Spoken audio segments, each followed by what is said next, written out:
আপনাদের সবাই সহযোগিতা থাকলে অবশ্যই সহজ হবে, বাট আপনাদের সবাই সহযোগিতা এবার আপনারা জেনে খুশি হবেন। এবার আমনের চাষ কিন্তু খুব ভালো হয়েছে এবং আমনের ফলনও খুব ভালো। আমরা আমনের একটা নির্ধারণ করে দিয়েছি দাম, এটা আপনারা জানেন যে 34 টাকা আমনের জন্য এবং আমন ধানের জন্য, এবং 49 টাকা আর 50 টাকা। আতপটা মনে হয় 49 টাকা চাল, আর ওইটা মনে হয় 50 টাকা করে দেওয়া হয়েছে।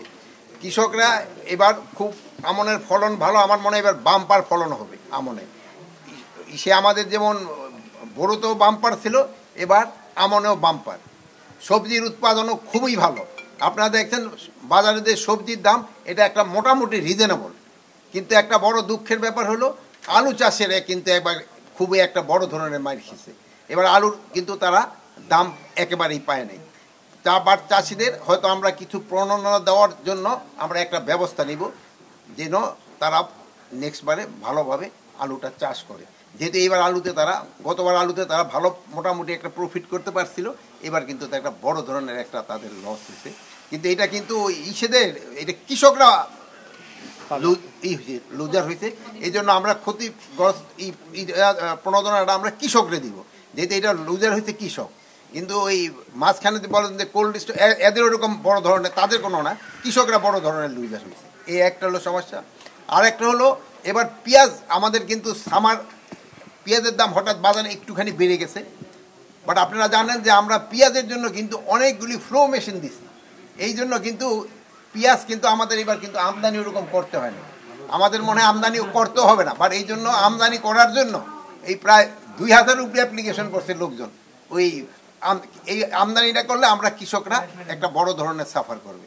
যেহেতু আপনারা জানেন যে আমাদের এই কৃষি বিজ্ঞানীরা একটা নতুন জাত যেটা উদ্ভাবন করছে, এই জাতটা হলো ওই যে আমার বোন তো এটা লিখবো না, এই জন্য দেখেন একটা কলামও লিখতেছে না।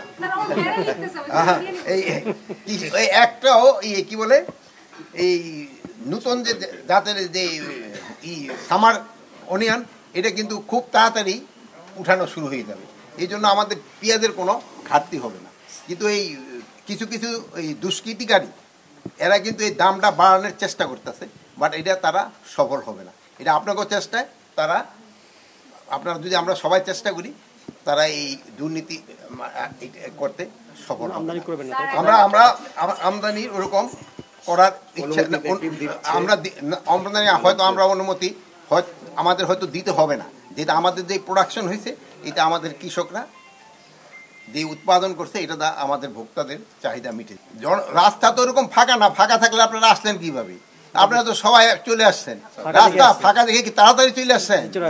রাস্তা এখন হলো কি, অনেকে অনেক কিছু প্রচার করলে অনেক ধরনের হয়, কিন্তু ওরকম বড় ধরনের কোনো সমস্যা নাই।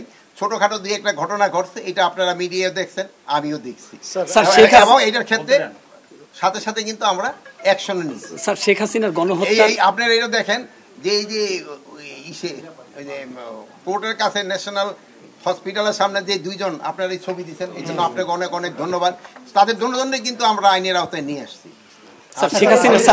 শেখ হাসিনার গণহত্যার রায় নিয়ে, শেখ হাসিনার গণহত্যার রায় নিয়ে স্যার বিচ্ছিন্ন কিছু ঘটনা ঘটছে, 18 তারিখ স্যার 18 তারিখ কোনো কিছু ঘটবে কিনা স্যার?